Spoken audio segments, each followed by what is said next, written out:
반갑습니다. 잘 오셨습니다. 우리 서로 인사하실까요? 내가 살고 우리가 사는 일은, 내가 살고 우리가 사는 일은 전도입니다.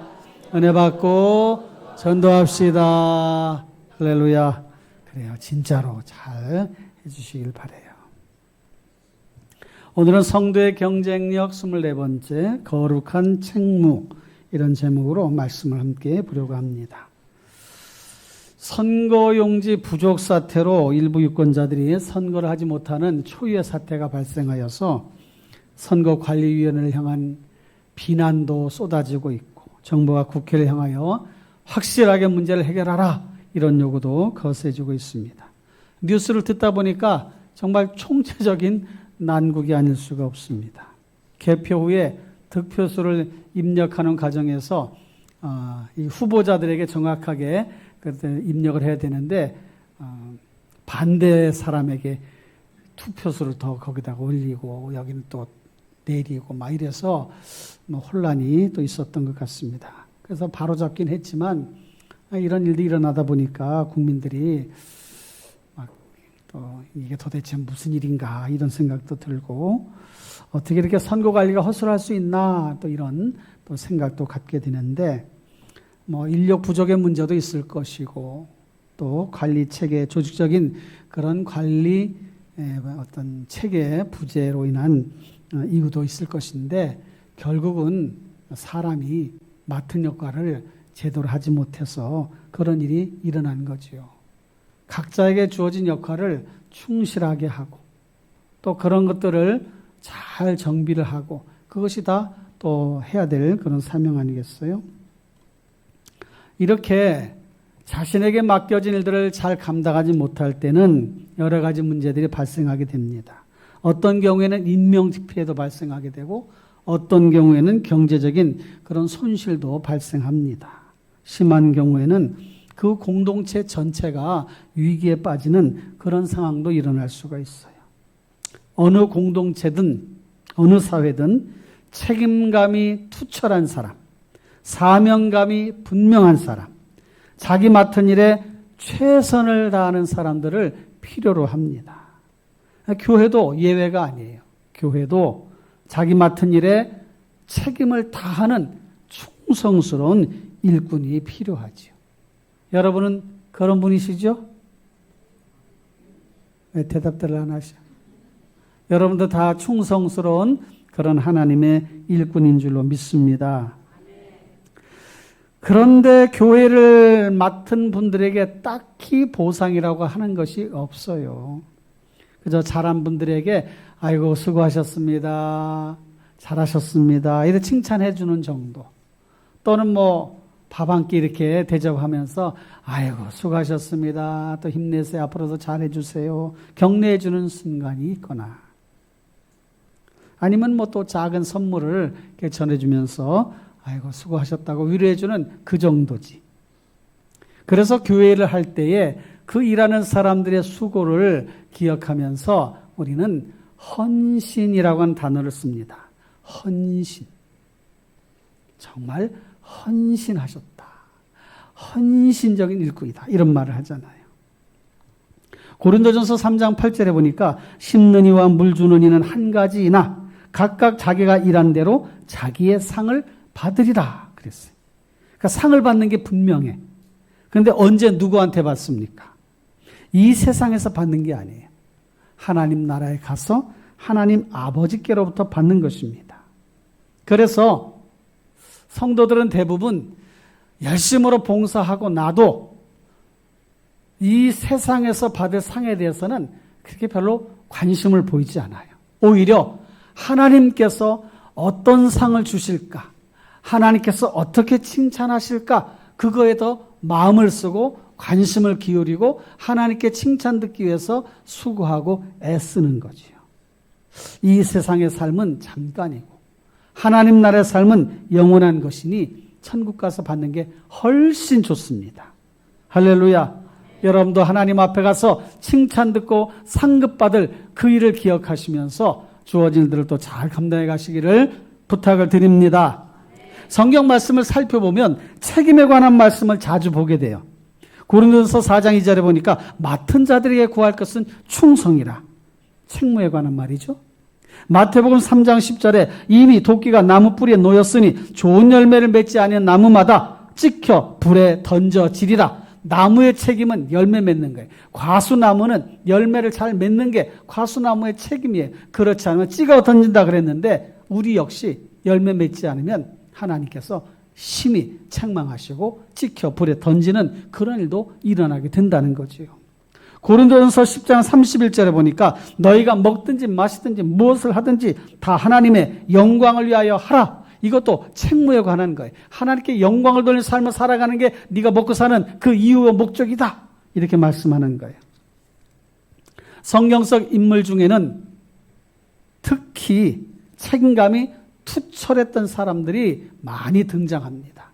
그 중에 오늘 본문 말씀에 등장하는 사도 바울 역시 누가 뭐래도 사명감과 책임감이 아주 강하고 투철했던 그런 분이었어요.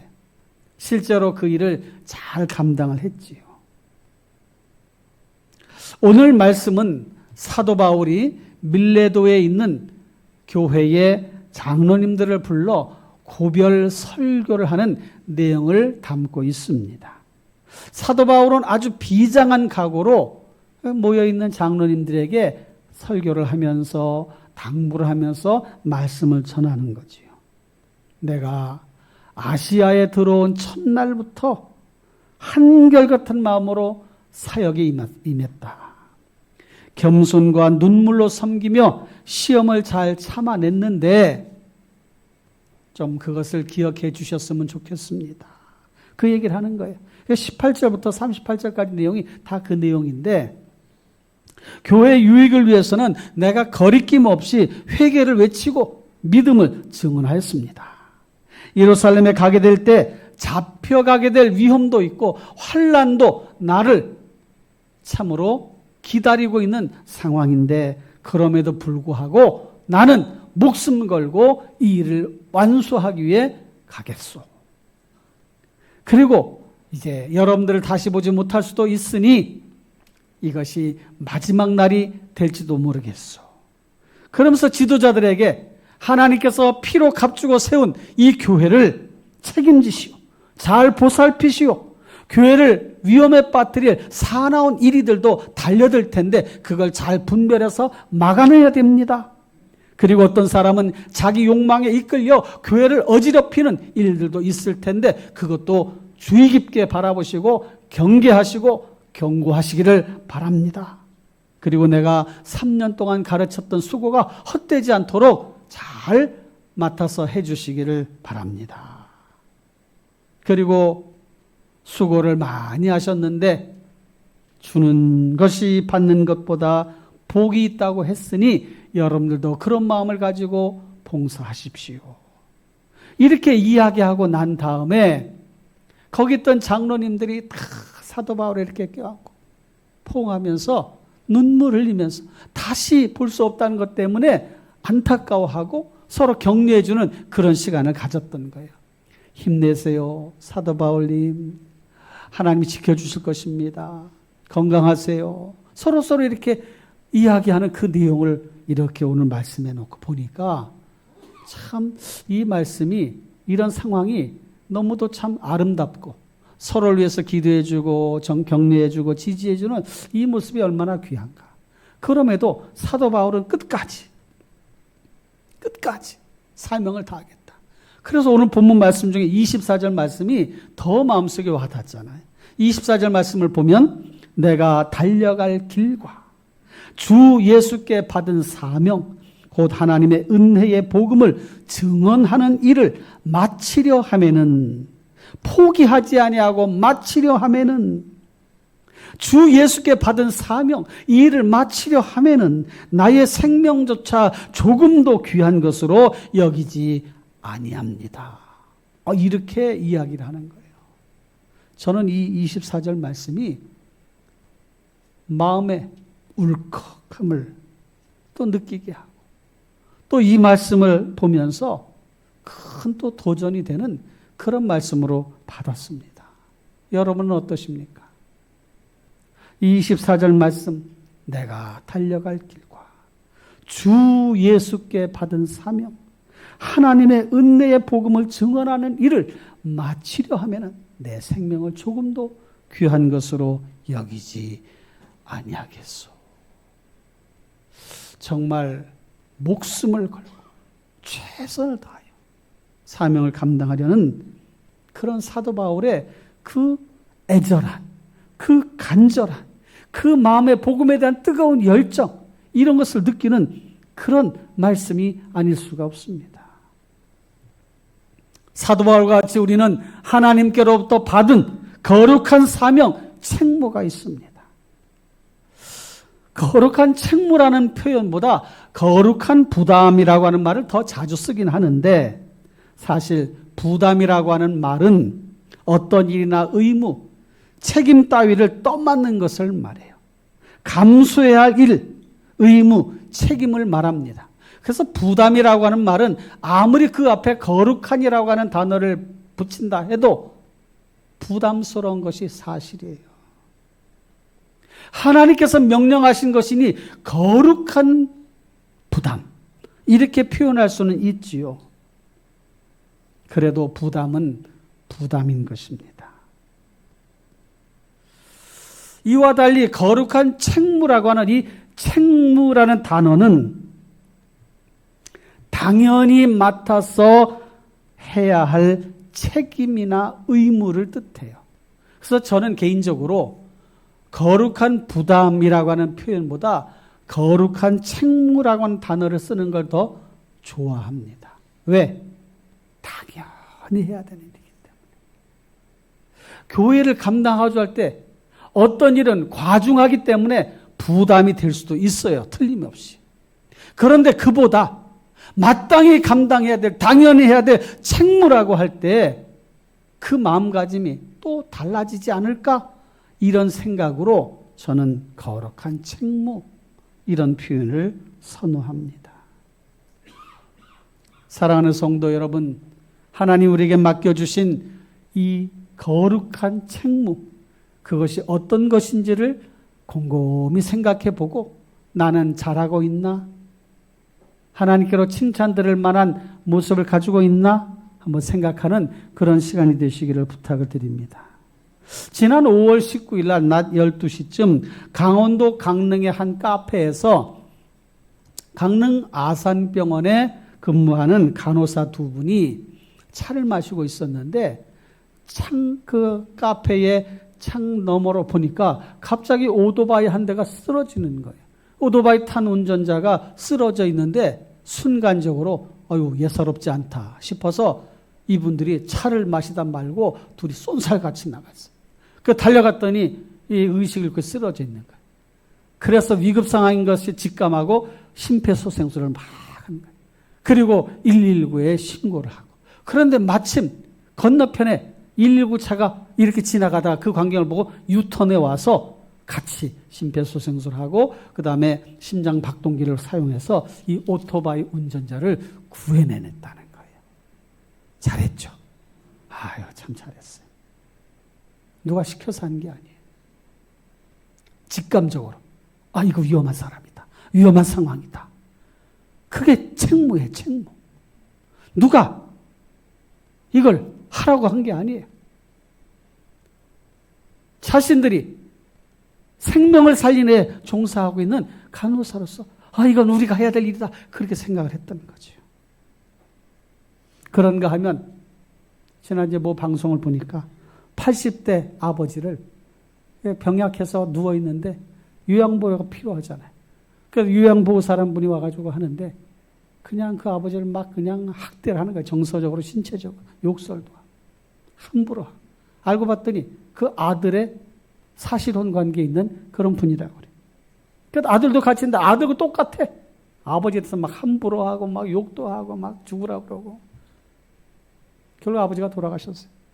그 홈캠으로 그걸 장면을 다 녹화해봤는데 그게 방송이 됐는데 정말 이런 악한 아들이 있나, 이런 사람이 있나.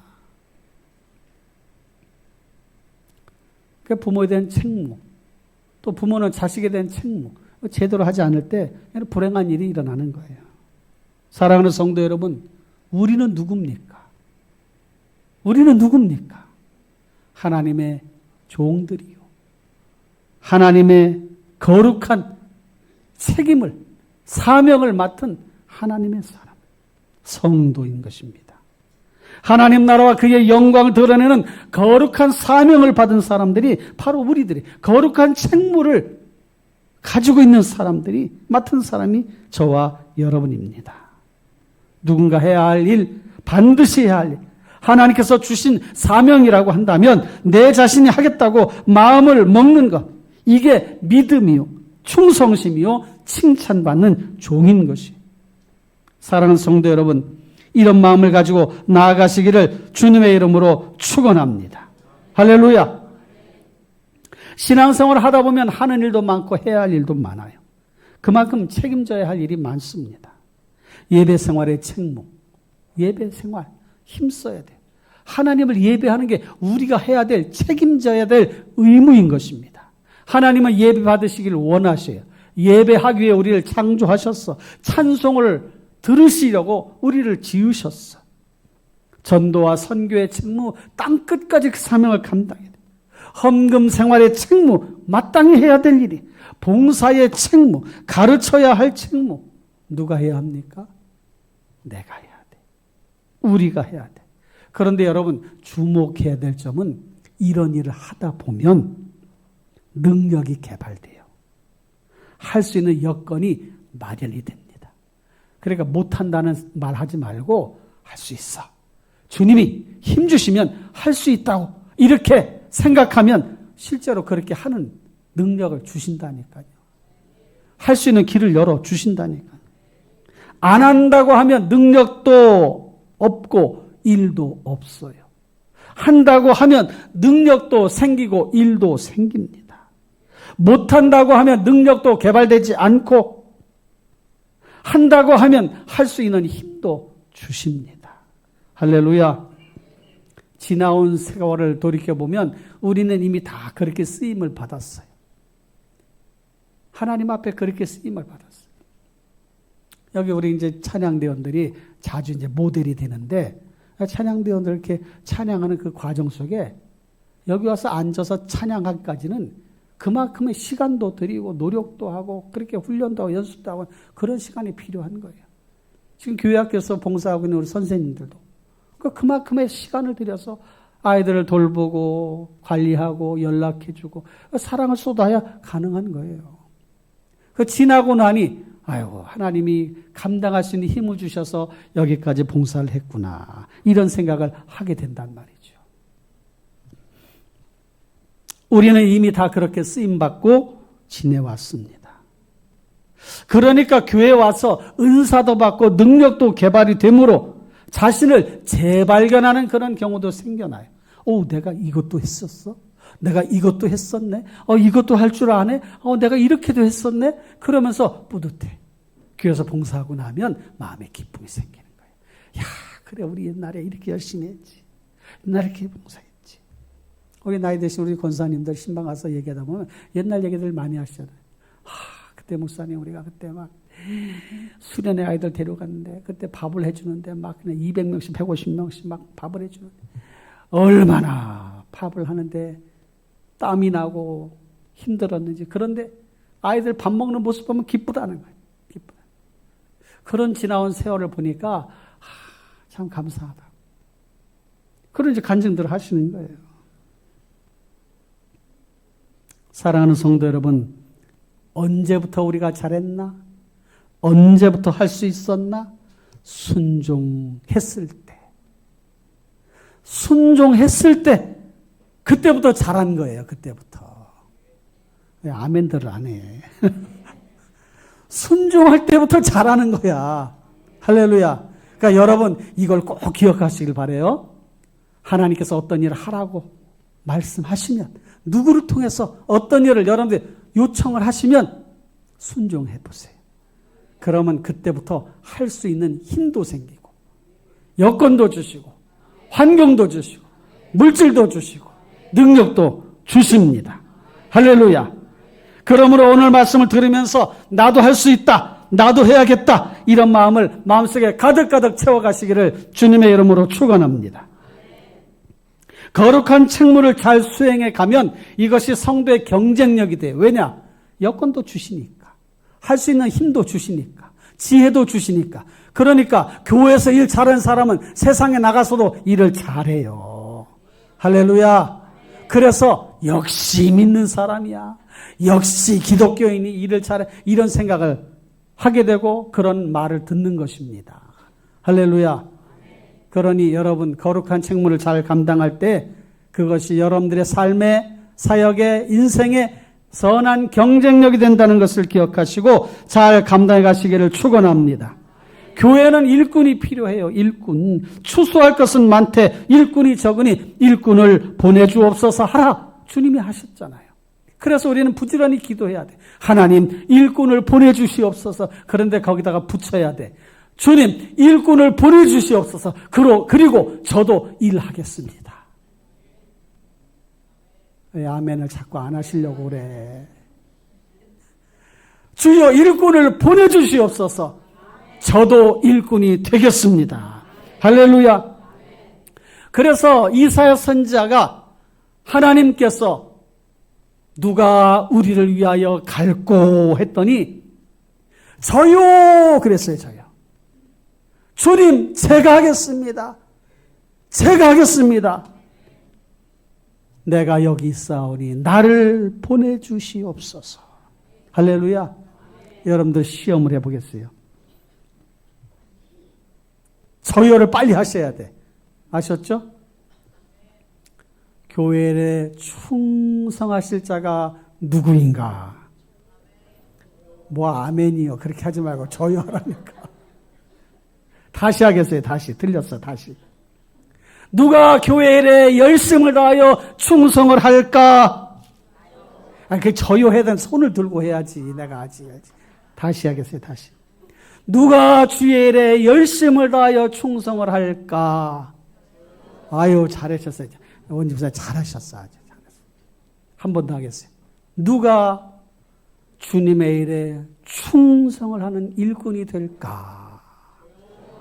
아유, 잘하셨어요. 저기 참 잘했어. 혁환이 이따가 끝나고 내가 차 한 잔 사줄게. 제일 먼저 들은 것 같아. 이따가 나한테 와야 돼. 내가 잊어버릴지도 모르니까. 아, 이제 됐어.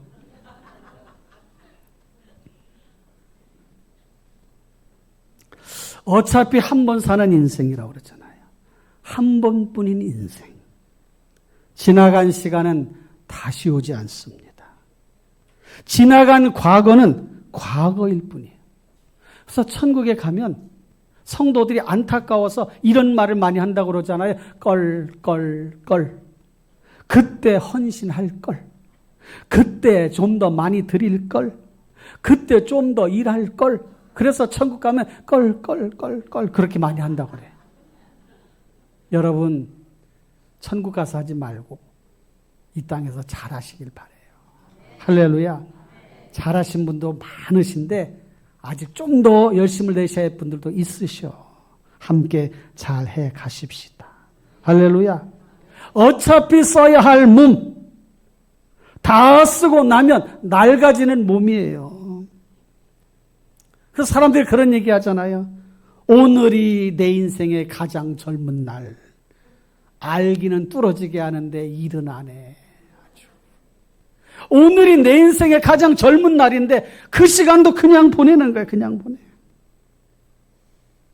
여러분, 나이 들면 마음도 생각도 자꾸 처지게 돼요. 그렇게 될 수밖에 없어. 몸이 약해지고, 그러니 마음도 약해지고, 그러니 모든 것에 위축이 되고 힘도 약해질 수밖에 없어. 그러나 그것을 이겨내는 것이 믿음이고 그것을 뛰어넘는 것이 믿음이에요. 할렐루야. 그러니까 마음속에 그런 마음을 가지고 나이가 문제가 아니다. 환경이 문제가 아니다. 내가 약한 것이 문제가 아니다. 내가 지금 할 수 있는 일, 지금 이 시간 할 수 있는 일이 있다면 그것을 하리라. 할렐루야. 기도도 할 수 있잖아요. 찬송도 할 수 있잖아요. 이렇게 예배할 수도 있잖아요. 할렐루야. 무거운 책임감을 느낀다면 책임지는 자리에 가야 돼. 영적 싸움에서 지지 말고 이겨내시길 바랍니다. 거룩한 부담감을 느낀다면 부담해야 돼요.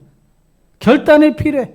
여러분, 다른 사람이 잘한 것 보고서 어이구 기적이네, 기적이 일어났네 그러지 말고 내가 기적의 주인공, 내가 이렇게 어려운 상황에서 환경 속에서도 내가 이렇게 헌신하고 봉사했다고, 그래서 이것은 기적이야, 하나님이 하신 일이야 라고 고백할 수 있는 그런 우리 성도님들이 됩시다. 여호수아 22장 3절에 보니까 오늘까지 날이 오래도록 너희가 너희 형제를 떠나지 아니하고 오직 너희 하나님 여호와께서 명령하신 그 책임을 지키도다. 여호수아의 그 시대에 살던 성도들이 책임을 지켰다고 인정해 주는 말씀이 기록이 되어 있어요. 역대상 9장 27절에 보니까 이런 말씀이 있어요. 그들은 하나님의 성전을 맡은 직분이 있으므로 성전 주위에서 밤을 지내며 아침마다 문을 여는 책임이 그들에게 있었더라. 성전 문지기를 세웠어요. 그리고 성전 문지기를 세웠더니 그들이 밤새 성전을 돌아다니면서 보초를 쓰는 거예요. 그리고 아침이 돼서 성전 문을 여니까 그때 이제 사람들이 기도하러도 들어오고 성전에 볼 일도 보고서 들어오는 거예요. 여러분, 성전 문지기가 어찌 보면 작은 일처럼 느껴질 수 있어. 그런데 여러분, 성전 문지기가 작은 일이 아니에요. 성전에 있는 기명들, 성전 기구들, 그 금으로 막 도색도 하고 이렇게 했는데 그거 누가 훔쳐가면 어떡해. 바라가이의 김대현 선교사님이 소식이 왔어. 목사님, 파라과이 빌레타 중앙교회에 에어컨 실외기를 누가 훔쳐갔네요. 사진을 보내줬는데 벽 뒤에 성전 예배당 거기 뒤쪽에 보니까 거기에 실외기가 있었던 자리가 누가 뛰어가 버렸어요. 별 사람들이 다 있어. 아주. 이번에 갔던 그 필리핀에 그 입당 예배했던 거 예배하고 나서 스피커를 다 띄더라고. 스피커 왜 떼요? 아무도 평일날 없으니까 창문 깨고 누가 와서 그거 훔쳐가지고, 실제 그런 일이 많이 있습니까? 그래가지고 예배하고 나서 그 스피커 저만한 걸 선교사님 올라가서 또 다시 저걸 이렇게 들어가서 빼고, 그 다음에 또 믹서기도 차에다 싣고, 그래서 예배할 때 또 다시 가서 설치하고. 별별 사람들이 다 있어. 근데 그런 책임지는 거예요. 책임. 여러분, 작은 일 하나도 신경 써서 하시면 그게 하나님 앞에 칭찬 들을 일이에요. 할렐루야. 갈라디아서 6장 4절 5절 보니까 각각 자기의 일을 살피라. 그리하면 자랑할 것이 자기에게만 있고 남에게는 있지 아니하리니 각각 자기의 짐을 질 것임이니라. 가만히 돌아보니까 내가 하나님 앞에 잘했어. 마음이 뿌듯해. 참 잘했다. 참 잘했어. 뿐만 아니라 각각 자기의 짐을 지는 거예요. 각각 짐. 사랑하는 성도 여러분, 우리 각자가 맡은 역할을 잘 감당해 냅시다. 할렐루야. 목사는 목사로, 장로는 장로로, 권사는 권사로, 집사는 집사로, 구역장은 구역장으로, 전도회장은 전도회장으로 맡은 역할을 잘 감당할 때에 교회 공동체가 아름답게 세워져 가는 거예요. 가정에서도 마찬가지. 아버지, 어머니, 부모, 자녀, 그 각자 역할을 잘할 때에 가정이 복된 가정으로 잘 운영이 되는 것입니다. 사랑하는 성도 여러분, 여러분들에게 주어진 책무에 대해 거룩한 책무임을 기억하고 깊은 자각과 함께 감당하고자 하는 그런 마음이 불같이 일어나시기를 주님의 이름으로 축원합니다. 할렐루야. 영국과 프랑스의 100년 전쟁 당시에 프랑스 외곽의 작은 항구 도시 깔레라고 하는 도시가 있는데 영국군에게 포위가 됐어요. 그래서 에드워드 3세 국왕이, 영국 국왕이 항복해라. 그럼 다 살려주겠다 했더니 그럴 수 없다 하고 끝까지 전쟁. 근데 결국은 나중에 식량이 바닥이 나서 결국은 항복할 수밖에 없었어요. 그런데 뜻밖의 저항에 이 영국 국왕도 감동을 받은 거야. 야, 그래도 저 사람들이 자기 나라 지키기 위해서 이렇게 목숨 걸고 싸웠으니 가상하다. 그러니 다 죽일 것이 아니라 6명만 죽여야 되겠다. 마을을 위해서 죽을 사람 6명만 먼저 나와라. 그리고 모자랄 시에는 다 죽일 것이다. 선포를 했어요. 누가 선뜻 나설 수 있겠습니까? 나가면 죽는데. 그런데 그때에 가장 돈이 많은 생피에르라고 하는 사람이 걸어나갔어요. 그 뒤를 이어서 고위 관료, 고위직, 상인, 법률가, 고위 관료, 귀족에서 6명이 먼저 나간 거예요. 그 보니까 왕비가 임신 중이었는데 자기 남편에게 국왕이시여 이런 사람들을 죽이면 되겠습니까? 만류했어요. 그래서 사형이 집행이 되지 않고 다 살게 되었는데 그때 붙여진 이름이 노블리스 오블리제. 고귀한 신분을 가지고 있다면 거기에 합당한 책임을 지는 사람, 책임을 지는 일, 이게 중요하다. 이게 사람들에게 그런 얘기를 하는. 그래서 사회 지도층, 고위 권력층 사람들은 그게 합당한 그런 사회적인 책임, 그리고 도덕적인 책임, 그리고 모든 사람들 함께 어우러져 그들을 보살펴주는 거룩한 책임이 너희들에게 있다. 그것을 자각해라. 그래서 만들어진 말이에요. 사랑하는 성도 여러분, 우린 성도잖아요. 성도. 세상을 일깨우고 복음을 전하고 그들 주님 앞으로 돌아오게 하는 이 거룩한 직분을 맡은 사람, 바로 우리들이 그 직무를 감당할 때에 노블리스 오블리제라고 하는 그런 말을 들을 수가 있는 거지요. 사랑하는 성도 여러분, 그런 일들을 감당해 가시기를 주님의 이름으로 축원합니다. 이제 적용과 실천을 우리가 생각을 해 보십시다. 성도는 각자에게 거룩한 책무가 있음을 느껴야 돼요. 여러분, 오늘 이 자리에 예배하는 이 자리에 여러분들 다 이렇게 오셨는데 여기에 아무도 없고 저 혼자만 있다고 생각해 보세요. 제가 예배하겠습니다. 다 같이 일어나시길 바랍니다. 아무도 없어. 대표기도 누가 하겠습니다. 아무도 없어. 제가 대표기도 하겠습니다. 다 같이 찬송합시다. 혼자 찬송하는. 그래서 여러분들이 있으니까 같이 예배하는 거 아닙니까? 그러니까 이런 책임을 마음속에 생각하는 거예요. 책임. 예배당 안에서 예배뿐만 아니라 이 나라를 위해서, 민족을 위해서, 열방을 위해서 기도해야 될 책무가 있어요. 우리 옛날에 어른들, 우리 신앙인들이 다 그렇게 해왔어. 그래 지금까지 이어온 거예요. 이게 우리 대에 끊어져서는 안 되잖아요. 우리 역시 계속해서 기도. 하나님, 이 나라를 지켜주십시오. 이 나라를 살펴주십시오. 이 나라를 복음화시켜 주십시오. 이 나라의 교회들이 풍하게 해주십시오. 성장하게 해주십시오. 할렐루야. 이런 책무. 여러분, 오늘 오후 예배 다 드리고 가실 거죠? 아멘 안 하신 분 가실 거죠? 내가 다 알아. 여러분, 우리가 함께 오후 예배 한다고 했으면 이건 우리가 감당해야 될 책무요, 책무. 책무. 아, 우리가 하나님 앞에 예배한다고 했지. 예배해야지. 주일날뿐만 아니라 수요일날도 그렇고 금요일날 새벽에도 그렇고 하나님 앞에 맡겨진 책무를 소홀히 할 때에 하나님께서 열매 없는 나무 찍어 불에 던진다는 그 말씀이 번뜩 생각나야 돼. 번뜩. 영적인 자각, 각성해야 돼. 각성. 본당 우리 교회 이찬수 목사님의 간증의 내용이 있는데 증세 없이 병이 더 깊어지는 그런 일들도 있잖아요. 그래서 몇 년 전에 자기 교회 장로님, 의사 장로님이 목사님 건강검진 한번 받아보시죠 해서 갔더니 결과가 나왔는데 사모님이랑 같이 오세요.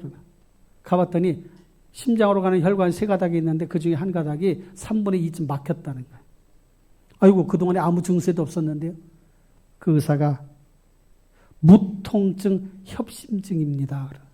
통증이 없이 혈관벽이 점점점 이렇게 좁아지는 그런 증상이 있었다는 거예요. 그래서 그런가 해서 놀래가지고 스텐트를 여기 손목으로 해서 들어가서 심장에다 스텐트를 좁아진 혈관에다가 쇠를 넣어가지고 파이프를 넣어가지고 혈관 잘 통하게 했는데, 그러면서 이 목사님은 생각한 게 그거예요. 이렇게 몸에 혈관의 벽이 좁아져서 막혀서 어느 순간 갑자기 목숨을 잃는 일도 생길 수 있는데, 영적인 무통증 협심증에 걸리면 대책이 없다. 건강검진에서 하면 되지만 영적인 무통증 협심, 자기의 생명을 조이는, 영적인 생명이 약해지는 이런 것들을 모르면서 서서히 죽어가는 그런 모습, 습관적인 신앙이 그런 거예요. 습관적인. 예배당에 와도 감동이 없어. 예배도 건숭건숭 대충 해.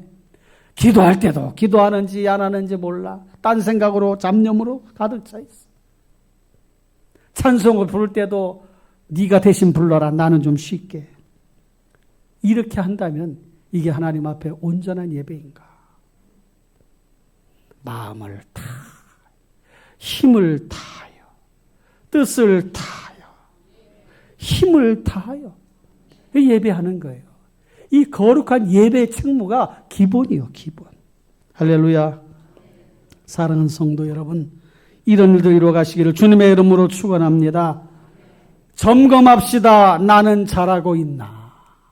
나는 잘하고 있나? 점검합시다. 나는 제대로 하고 있나? 나는 게으름 피우고 있지 않나? 나는 칭찬받을 수 있나? 나는 쓰임받고 있나? 여러분, 하나님 앞에 귀하게 쓰임받으시는 귀한 성도님들 다 되시기를 바랍니다. 지금까지 잘 해오셨다면 더 잘하셔야 돼. 아이고 이만큼 했으니까 됐어가 아니라 계속해서 사도 바울처럼 나의 달려갈 길과 주 예수께 받은 사명, 곧 하나님의 은혜 복음을 증언하는 이 일을 마치려 하면은 내 생명조차 조금도 귀한 것으로 여기지 아니하노라. 할렐루야. 말씀을 맺겠습니다. 계속 잘 하시고, 드리는 것 잘 드리시고, 함께하는 일 잘 참여하시고, 영혼 구원하는 일에 힘을 씁시다. 하나님의 영광을 위한 일에 힘쓴다면 하나님은 우리를 위한 놀라운 계획을 펼쳐 보이실 것입니다. 기적이 일어나고, 치유가 일어나고, 회복이 일어나고, 감사가 충만한 은혜가 넘쳐나게 될 것입니다. 장학일 목사님이 이런 글을 썼는데, 사회학자들에 따르면 시대가 지나면서 세상의 지배 방식이 달라진다. 19세기에는 노동자, 농민과 같은 사람들이 세상을 지배했다. 그래서 블루 컬러 시대라고 했다. 그런데 20세기에 와서는 지식인들이 지배하는 세상이 되었는데 이 시대를 화이트 컬러 시대라고 한다. 그런데 21세기 지식을 넘어 감성이 우선되는 그런 시대로 골드 컬러 시대를 맞이하게 됐다. 일명 문화 시대로 한류 문화가 여기에 속한다. 그런데 미래학자들은 21세기 중반에 가면 나눔과 봉사, 희생적 행동을 하는 사람이 지배하는 세대가 올 것이다. 이름하여 다이아몬드 컬러 시대다. 그런 얘기를 진단한다는 얘기를 글로 이렇게 표현했는데, 여러분, 교회는요, 예전이나 지금이나 중요한 가치, 봉사라고 하는 가치를 수행하며 여기까지 온 거예요. 시대를 초월해서. 교회의 봉사와 섬김과 사랑은 어느 시대에나 필요했고, 그로 인해서 열매를 거두게 되었습니다. 예수님이 겟세마네 동산에서 만일 할만하시거든 이 잔을 내게서 지나가게 하옵소서, 다만 아버지의 뜻대로 되기를 원하나이다. 그리고 십자가를 지신 것처럼 우리도 그렇게 사명을 감당해 갑시다. 할렐루야. 기도하겠습니다.